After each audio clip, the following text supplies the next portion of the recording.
Para ikhwan dan akhwat yang Allah muliakan, senang, bahagia dan bersyukur sekali pada pagi hari ini kita dipertemukan oleh Allah Subhanahu wa taala dalam keadaan yang baik, dalam keadaan yang sehat, dalam kondisi yang semangat insya Allah, dan dalam situasi yang aman. Karena di saat yang bersamaan kita menyaksikan bagaimana saudara-saudara kita di belahan bumi lain, terutama kaum muslimin yang ada di Gaza, Palestina, mereka tidak sedang baik-baik saja. Mereka tidak menikmati apa yang kita nikmati pada hari-hari ini. Menikmati kesehatan, banyak di antara saudara-saudara kita yang terluka, bukan hanya fisiknya tapi hati dan pikiran mereka. Bahkan luka itu belum segera sembuh, datang ancaman bahwa tempat yang seharusnya aman bagi mereka di rumah sakit yang seharusnya bisa membantu mereka menyembuhkan, tapi dalam keadaan ancaman di mana Zionis Israel dalam waktu 12 jam ya, diantaranya di rumah sakit Al-Quds ya, mengancam apabila rumah sakit yang ada di wilayah Gaza Utara tidak dikosongkan, maka akan dibumi hanguskan. Nah, para ikhwan sekalian, maka dari itu patut kita syukuri kehadiran kita pada kesempatan kali ini sebagai wujud syukur kita atas nikmat-nikmat yang Allah Subhanahu wa taala berikan kepada kita. Dan kehadiran kita pada kali ini, pada kesempatan taklim hari ini, bukan berarti kita adalah orang-orang yang tidak punya kesibukan. Saya yakin para ikhwan dan akhwat sekalian adalah ikhwan dan akhwat yang punya banyak kesibukan duniawi di luar sana. Tapi bersyukurlah kita, rupanya Allah Subhanahu wa taala dengan kasih sayangnya, segala kesibukan duniawi itu tidak membuat kita lalai dari mengingat Allah Subhanahu wa taala, tidak membuat kita luput dari menyempatkan waktu untuk menuntut ilmu, yang itu bagian dari perintah Allah Subhanahu wa taala. Maka janganlah berpikir bahwa kita yang datang pada hari ini, meskipun di hari Ahad ya, adalah orang-orang yang nganggur. Kita semua ini orang-orang yang sibuk dengan segala amanah urusan jabatan kita masing-masing. Tapi insya Allah kita komitmen para ikhwan sekalian, semua kesibukan duniawi itu dengan izin Allah tidak akan melalaikan kita untuk selalu bisa mencari-cari waktu untuk menyibukkan diri pada urusan-urusan akhirat. Di antaranya adalah menuntut ilmu. Para ikhwan dan akhwat yang Allah muliakan, berbicara tentang istiqomah adalah berbicara tentang tahap akhir dari keimanan seseorang.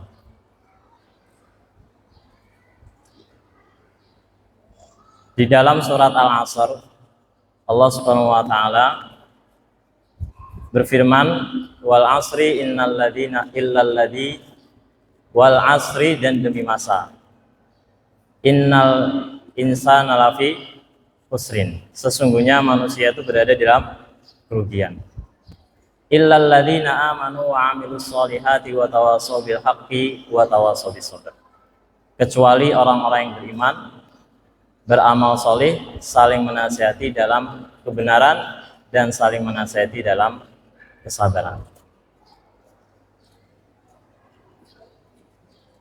Maka istiqomah dalam proses keislaman seseorang yang dimulai dari keimanan itu itu teruji pada tahap yang paling krusial, tahap yang paling menentukan, yaitu ketika keimanan itu konsekuensinya adalah istiqomah atau konsistensi di dalam keimanan. Beriman dan istiqomah di dalam keimanan itu adalah dua proses yang berbeda. Kita bisa beriman lalu mengkonversinya, mewujudkannya dalam amalan seketika. Saat kita dimotivasi, para ikhwan sekalian, dimotivasi untuk menuntut ilmu. Lalu motivasi itu mendorong kita, besok ada kajian, kita datang menuntut ilmu. Tapi proses itu berbeda dengan proses apabila kita harus bertahan di dalam keimanan.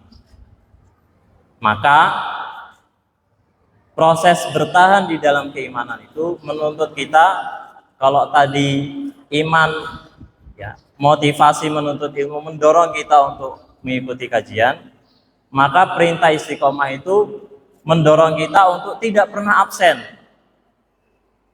mengikuti kajian. Dan ini proses yang jauh lebih sulit, ya, tidak lebih mudah dibandingkan apabila kita mewujudkan iman dan ilmu itu dalam amalan seketika. Nah, para ikhwan sekalian, apabila kita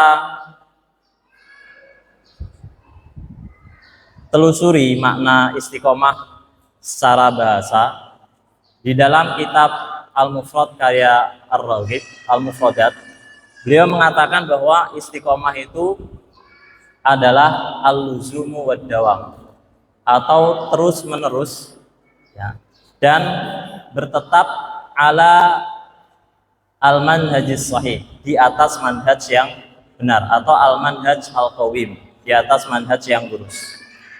Artinya seperti ini, para ikhwan sekalian, istiqomah itu mengandung dua hal. Yang pertama, istiqomah itu maknanya adalah konsistensi. Tapi bukan hanya sekedar konsistensi saja. Ada orang yang konsisten dalam kebaikan, tapi ada juga orang yang konsisten dalam keburukan. Maka tidak boleh dikatakan orang istiqomah itu sampai dia bisa konsisten dalam makna yang kedua, yaitu di atas jalan yang lurus. Maka istiqomah itu menggabungkan dua makna. Konsistensi, makna yang pertama. Makna yang kedua, di atas jalan yang lurus, ya, di atas jalan yang lurus. Maka kita nggak bisa mengatakan seperti ini, para ikhwan sekalian. Wah, masya Allah ya, orang itu istiqomah ya dalam kemaksiatan. Ini salah.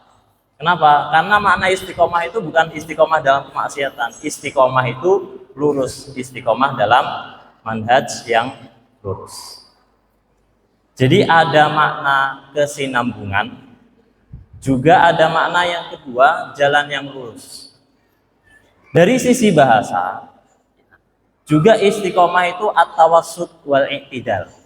At-tawassut itu tengah-tengah, i'tidal itu seimbang. Artinya orang yang istiqomah itu adalah orang yang tidak melenceng ke kanan, tidak melenceng ke kiri. Orang yang istiqomah itu adalah orang yang tidak berlebih-lebihan di dalam beragama, juga tidak meremehkan urusan agama. Antara prinsip fundamentalis, ya, kalau dalam bahasa liberalnya, prinsip radikalisme, dan antara prinsip liberalisme dan sekularisme. Radikalisme atau at-tatarruf fid-din, orang yang berlebihan di dalam memahami agama, kaku, jumud, dan orang yang terlalu meremehkan urusan-urusan agama. Nah, itu manhaj Ahlussunnah wal Jamaah itu al-wasatu fil aqidah, yaitu lurus, tengah-tengah, moderat di dalam urusan akidah. Dalam urusan keimanan, dalam urusan tauhid, ya, misalkan dalam urusan tauhid, istiqomah itu berarti orang dalam keimanan pada Allah Subhanahu wa taala, tidak berlebih-lebihan antara mu'attil, orang yang menolak sifat-sifat Allah Subhanahu wa taala, dan antara mumathil, orang yang menyerupakan Allah Subhanahu wa taala dengan makhluknya. Di dalam urusan takdir, istiqomah itu prinsip antara kaum yang ya di tengah-tengah, ya, antara kaum yang menganggap bahwa manusia itu tidak punya kuasa sama sekali atas amal-amalnya, dan antara, kalau ini Qadariyah, antara prinsip yang menganggap bahwa manusia itu berkuasa sepenuhnya atas amal-amalnya. Yang ini Qadariyah, yang tadi Jabariyah. Nah, Ahlus Sunnah wal Jamaah itu istiqomah berada di tengah-tengah. Jadi kalau kita pahami dengan demikian makna istiqomah, apabila itu maknanya adalah keseimbangan, ya, dan kesinambungan, kita katakan orang yang istiqomah itu orang yang senantiasa berada di jalan yang lurus, di tengah-tengah, dan ia konsisten bersungguh-sungguh berupaya untuk terus berada di jalan yang lurus. Maka Allah Subhanahu wa taala berfirman, ini nanti ayat ini para imam sekalian akan banyak kita ulang-ulang karena ayat ini mencakup makna yang luas, makna yang dalam terhadap istiqomah. Allah Subhanahu wa taala berfirman, "Fastaqim kama umirta wa man taba ma'aka wa la tadghaw." Maka istiqomahlah sebagaimana engkau Muhammad diperintahkan, wa man taba ma'aka, dan orang-orang yang bertaubat bersamamu, wala tadghaw, dan janganlah kamu berlebih-lebihan. Atau janganlah kamu, tadghaw itu atugian atau at-taghut, tajawuzul had, melampaui batas. Jangan kamu melampaui batas, tengah-tengahlah. Di dalam satu hadis Rasulullah SAW berfirman, saddidu wa qaribu wa basyiru bil jannah. Saddidu, seimbanglah, luruslah, ya. Saddidu itu pelan-pelan. Wa qaribu, dan mendekatlah, ya, mendekatlah secara pelan-pelan. Wa basyiru bil jannah, dan bergembiralah kalian dengan janji surga. Nah, ini makna yang pertama. Istiqomah itu menggabungkan antara keseimbangan dan kesinambungan, menggabungkan antara konsistensi dan kelurusan, atau prinsip i'tidal, tawasud, moderasi di dalam beragama. Kemudian istiqomah itu adalah gabungan antara ilmu dan amal. Saya ingin membuat ilustrasi para ikhwan dan akhwat. Yang kita kan di Sufa ini ramai ikhwan-ikhwan kita yang kerja sebagai kontraktor, ya kan? Kira-kira yang sukses dalam bisnis ini, ya, kontraktor ini, kita tahu nama-namanya para ikhwan sekalian, itu orang yang bodoh dalam urusan itu atau orang yang berilmu dalam urusan itu? Pasti orang yang berilmu, ya kan?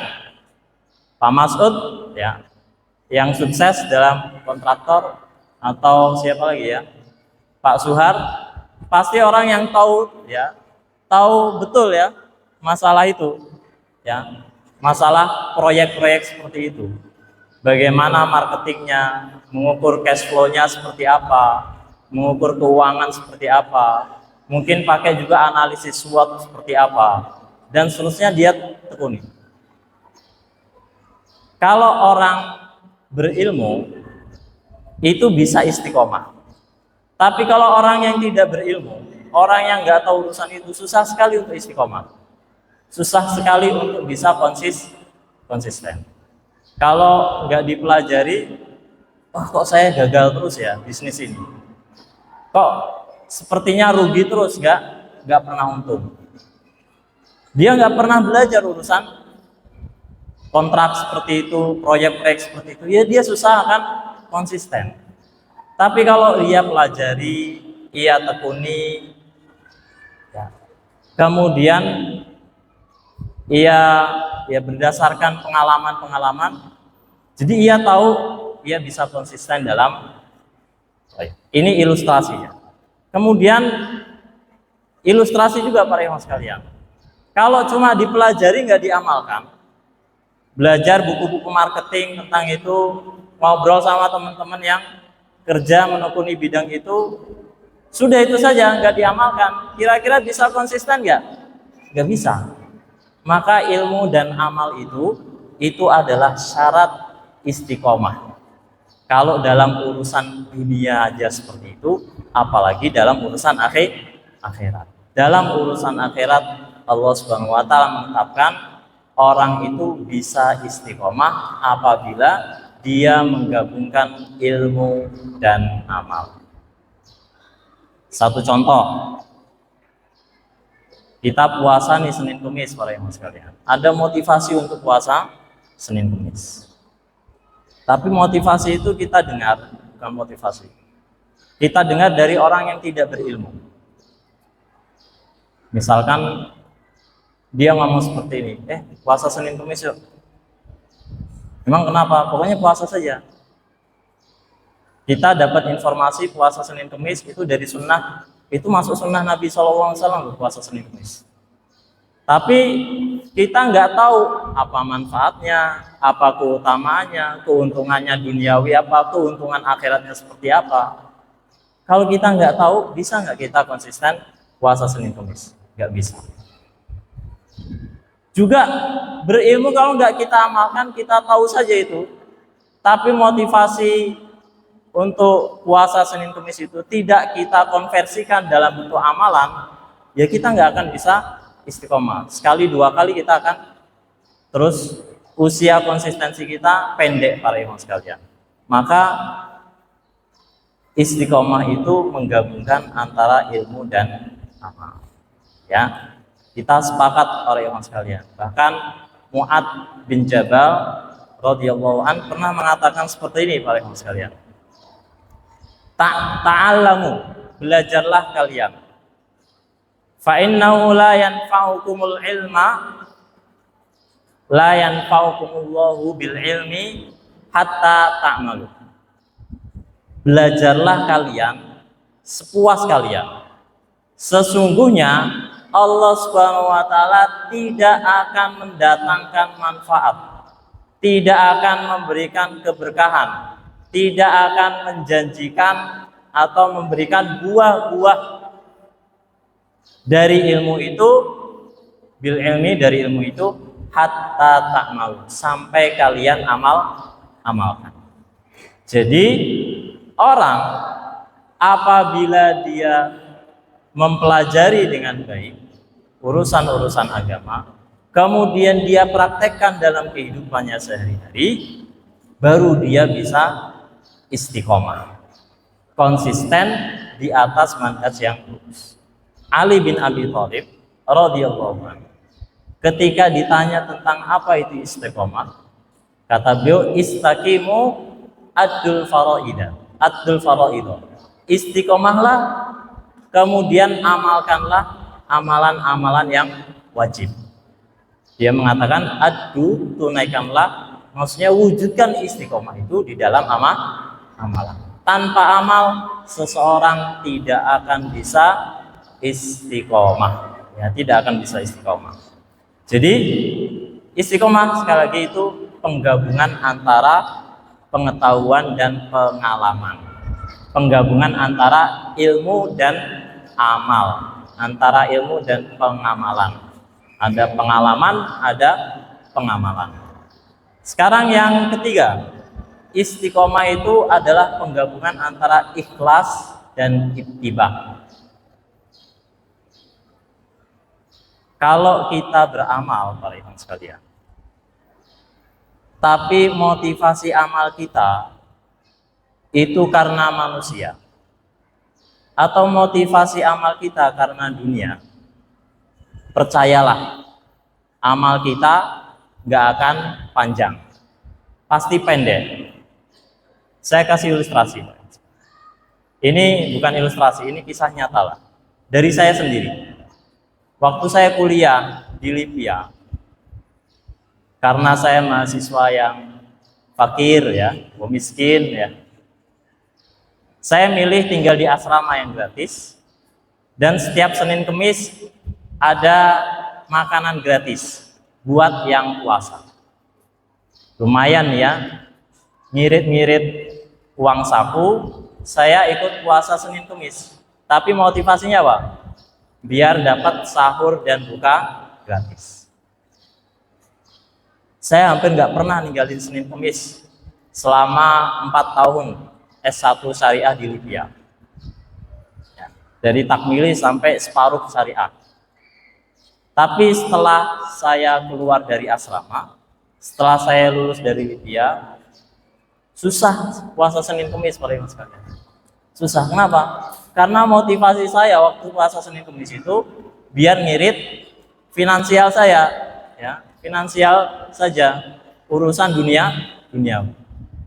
Tapi kalau orang itu motivasi amalnya itu ikhlas karena Allah Subhanahu wa taala. Bayangkan nih, dia beramal karena Allah Subhanahu wa taala. Dia beramal karena dia tahu Allah Subhanahu wa taala menjanjikan balasan yang bukan sekali dua kali, balasan yang berlipat-lipat, bahkan tidak ada batasnya. Ia beramal karena ia tahu Allah Subhanahu wa taala zat yang maha membalas amalnya, yang tidak pernah mengingkari janjinya, yang tidak akan pernah mengecewakan hambanya karena amal-amal yang dia lakukan. Bayangkan, orang kalau sudah punya pikiran seperti itu yang mendalam, jadi ma'rifatullah itu kuat banget. Kemudian ia beramal atas dasar ma'rifatullah itu, pengetahuannya terhadap Allah Subhanahu wa taala itu yang benar dan mendalam. Orang kalau sudah seperti itu susah dia kalau nggak konsisten. Pasti konsisten. Pasti dia istiqomah. Ya, saya pernah satu ketika ada seorang pasangan suami istri ya datang ke rumah. Pasangan muda mengeluhkan tentang rumah tangganya, mengeluhkan tentang sepertinya suaminya itu tidak menghargai jerih payahnya sebagai seorang istri, yang masaklah, yang repotlah seperti itu, kesibukan-kesibukan. Lalu saya sampaikan seperti ini, kalau kita menunaikan, kalau Mbak melakukan tugas sebagai seorang istri, motivasinya biar dihargai suami, capek. Karena apa? Manusia itu makhluk yang dhaif, makhluk yang lemah, dan ia tidak pernah bisa adil untuk bagaimana dia bisa memberikan penilaian yang pantas untuk jerih payah orang lain. Manusia itu doluman jahula, sudah amat dolim, bodoh lagi. Ya. Maka kalau motivasi amal kita karena manusia, kita nggak akan bisa istiqomah. Ada satu perkataan kan yang kita ingat ya paling sekalian. Ridho manusia itu adalah tujuan yang tidak mungkin bisa dicapai. Dan ridho Allah Subhanahu wa taala itu adalah tujuan yang tidak mungkin ditolak. Kalau seseorang beramal karena semata hanya mencari ridho manusia, dia tidak akan bisa mencapai ridho semua manusia. Pasti ada saja ketika kita beramal, ada saja orang yang nyinyir. Ada saja orang yang julid karena amal kita. Tapi kalau motivasi kita karena ridho Allah Subhanahu wa taala, usia konsistensi amal kita akan panjang. Jadi istiqomah itu adalah penggabungan antara ikhlas dan ittiba. Tapi ittiba belum saya bahas. Ittiba itu para jemaah sekalian, itu prinsip efektivitas dalam beramal. Islam itu kita sepakat, Islam itu agama yang mudah. Allah Subhanahu wa taala mengatakan inna ma'al usri, sesungguhnya beserta kesulitan itu ada kemudahan. Allah nggak mengatakan inna ba'dal. Allah nggak mengatakan sesungguhnya setelah kesulitan itu ada kemudahan. Allah mengatakan sesungguhnya bersama, beserta kesulitan itu ada kemudahan. Maknanya apa? Para ulama memaknai makna innamal usri yusra itu dua. Makna yang pertama, bahwa kemudahan itu adalah satu kepastian dari Allah Subhanahu wa taala.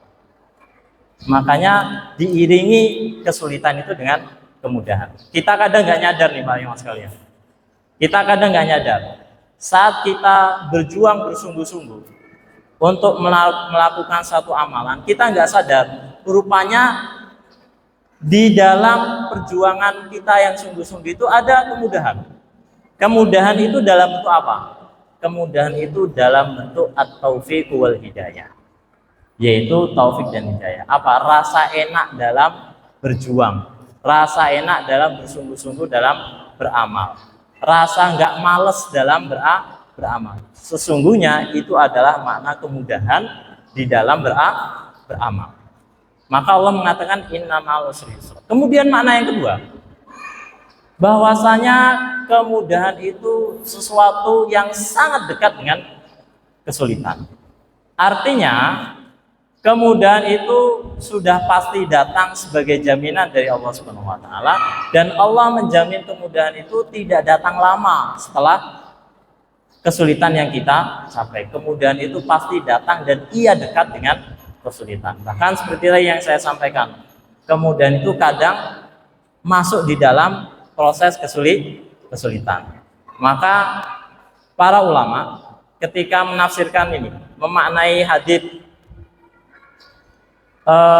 man salaka tariqan yaltamisu fihi ilman sahalallahu bihi lahu tariqan ilal jannah. Barang siapa yang menempuh jalan, ia menuntut ilmu, di jalan itu Allah akan mudahkan jalan menuju surga. Tapi realitanya kan, menuntut ilmu itu susah apa mudah Pak Ibu sekalian? Susah. Kalau kita lihat para ulama dahulu menuntut ilmu itu susah, menempuh perjalanan yang panjang, capek, menghabiskan perbekalan, dana dan seterusnya. Ya, susah. Tapi makna hadis itu tidak sedang menjelaskan satu kontradiksi antara realita dengan janji Nabi. Makna Allah mudahkan jalan menuju surga itu maknanya adalah diantaranya ini di dalam kitab Dalilul Falihin Syarh Riyadhus Shalihin karya Syekh Al-Alan, dia mengatakan makna kemudahan itu adalah Allah Subhanahu wa taala berikan taufik dan hidayah. Sehingga apa? Dia enak nuntut ilmu itu meskipun susah. Dia enak begadang murojaah Al-Qur'an meskipun begadang. Kenapa? Dia menemukan kenikmatan. Jadi prinsip istiqomah itu adalah efektivitas, yaitu kemudahan. Kalau orang ittiba melakukan amal sesuai dengan sunnah Rasulullah SAW, pada dasarnya itu gak menyulitkan. Pada dasarnya gak menyulitkan. Orang itu kalau beramal tidak sesuai dengan sunnah, itu susah untuk istiqomah. Karena dia tidak akan bisa efektif di dalam beramal. Karena Islam itu menganjurkan orang beramal itu berdasarkan kemampuan. Dan Allah Subhanahu wa taala mengatakan la yukallifullahu nafsan illa wus'aha. Allah tidak akan membebani hamba kecuali berdasarkan kemampuannya. Maka antara ikhlas dan ittiba ini, Abu Bakar radhiyallahu anhu ketika memaknai istiqomah, dia mengatakan al istiqomatu huwa istiqomatu ala mahdit tauhid. Istiqomah itu berada di atas tauhid. Dan kata Utsman bin Affan, istiqomah itu adalah al-ikhlasu fil amal, yaitu ikhlas di dalam beramal. Istaqimu akhlisu amal. Istiqomahlah, ikhlaskanlah kalian dalam amalan-amalan. Terakhir, istiqomah itu adalah gabungan antara istighfar dan taubat. Kalau tadi kita dengar ayat Allah berfirman, fastaqim kama umirta wa man taba maka wala tadghaw. Istiqomahlah sebagaimana engkau diperintahkan bersama orang-orang yang bertaubat bersamamu, ya. Dan janganlah kamu berlebihan. Kita akan menemukan bahwa konsistensi itu tidak meniadakan fakta bahwa seseorang itu keadaan imannya kadang naik, kadang turun. Yazid wayang, kadang bertambah, kadang berkurang. Jadi bukan berarti orang itu tidak istiqomah ketika dia sesekali jatuh ke dalam kesalahan dan dosa. Karena iman itu letaknya dalam qalb, dalam hati. Qalb itu maknanya taqallaba ya taqallab, sering berbolak-balik, ya. Kadang naik, kadang turun. Kadang dekat dengan Allah Subhanahu wa taala, kadang jauh dari Allah Subhanahu wa taala. Maka bukan berarti orang itu tidak istiqomah ketika dia sekali dua kali jatuh dalam kemaksiatan.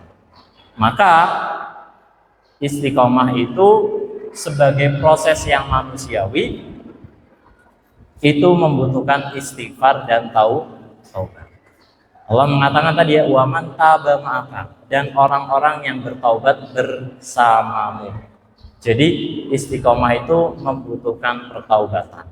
Orang bisa istiqomah manakala setiap kali dia keluar dari jalan yang lurus, menyimpang dikit, dia bertaubat kembali ke jalan yang lurus. Dan di dalam ayat yang lain Allah berfirman, fastaqimu ilaihi, tsummastaqimu ilaihi wastaghfiruh.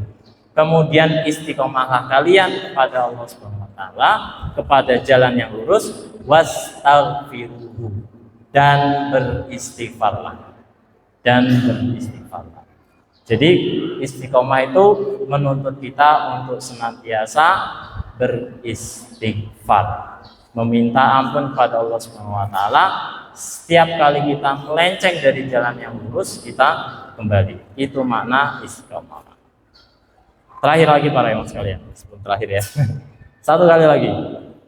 Istiqomah itu gabungan antara jamaah dan ukhuwah. Antara jamaah dan ukhuwah. Setuju nggak para ikhwan sekalian? Para akhwat sekalian? Orang nggak bisa beriman sendirian. Setuju nggak? Bisa nggak orang survive sendirian? Nggak bisa. Makanya di dalam surat Al-Asr tadi yang saya baca di awal, Allah mengatakan wa tawasau bil haqqi wa tawasau bis sabri, dan saling menasihatilah kalian dalam kebenaran. Saling menasihati ini konsekuensinya ada ta'amul, ada interaksi satu sama lain. Bahwa setiap kita melenceng dari tawasud, ya, dari jalan yang sirat mustaqim itu, kita butuh orang lain yang menarik tangan kita kembali ke jalan yang lurus. Kita tidak bisa beriman sendirian. Kita bisa beriman dan mudah keimanan itu kita istiqomahkan, ya, kita konsistensikan manakala kita beriman secara berjamaah. Dan jamaah itu para ikhwan sekalian, jamaah itu adalah satu sistem, satu konsep, satu formula yang Allah Subhanahu wa taala berikan sebagai satu fitrah agama Islam, sebagai satu fitrah kaum muslimin, bahwa mereka kaum muslimin itu bisa istiqomah manakala mereka mengamalkan Islam secara berjamaah. Nggak bisa, ya, mustahil para ikhwan sekalian beriman sendirian. Nggak bisa. Para ikhwan sekalian beriman tanpa berimam. Nggak bisa. Beriman tanpa berimam nggak bisa. Kita butuh imam yang memandu kita butuh pemimpin yang menjaga kita, dan imam juga butuh makmum yang senantiasa menasihati imam. Ad-dinun nasihah, kata Rasulullah. Di agama itu nasihatullahi wali kitabihi wali rasulihi wali a'immatil muslimina wa amal. Prosesnya itu nasihat, ada nasihat antara pemimpin dengan rakyat, antara imam dengan makmum.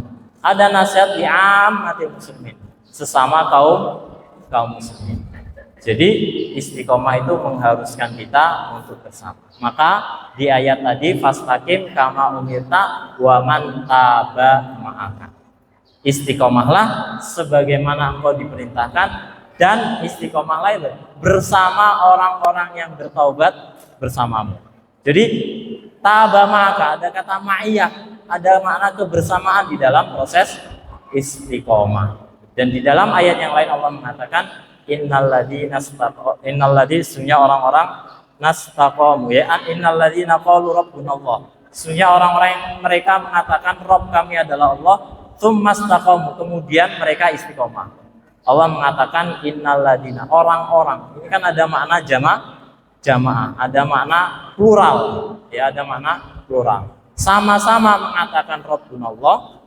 Tauhid itu bisa kita wujudkan dalam sistem yang jamaah, yang ukhuwah Islamiyah. Kemudian tapi kita tidak bisa mempertahankan tauhid keimanan, ya, kita pada Allah Subhanahu wa taala kalau kita enggak istiqomah. Maka Allah mengatakan innalladzina qalu rabbunallah tsumastaqamu, kemudian dia istiqomah. Jadi istiqomah itu sekali lagi penggabungan antara makna al-jamaah dan makna ukhuwah. Barakallahu fikum. Masih banyak para ikhwan sekalian kalau kita menggali makna istiqomah lebih dalam. Ada makna sabar dan tawakal di dalamnya. Ada makna selain keikhlasan juga ridho kepada takdir Allah Subhanahu wa taala dan seterusnya. Tidak cukup waktunya untuk kita bahas pada kesempatan kali ini. Semoga Allah Subhanahu wa taala karuniakan kita konsistensi di atas jalan yang lurus, di atas manhaj yang qawim, di atas manhaj atau minhaj nubuwah. Barakallahu fikum, hadanallahu ya mu'afikum, wallahu a'lam bishawab. Assalamualaikum warahmatullahi wabarakatuh.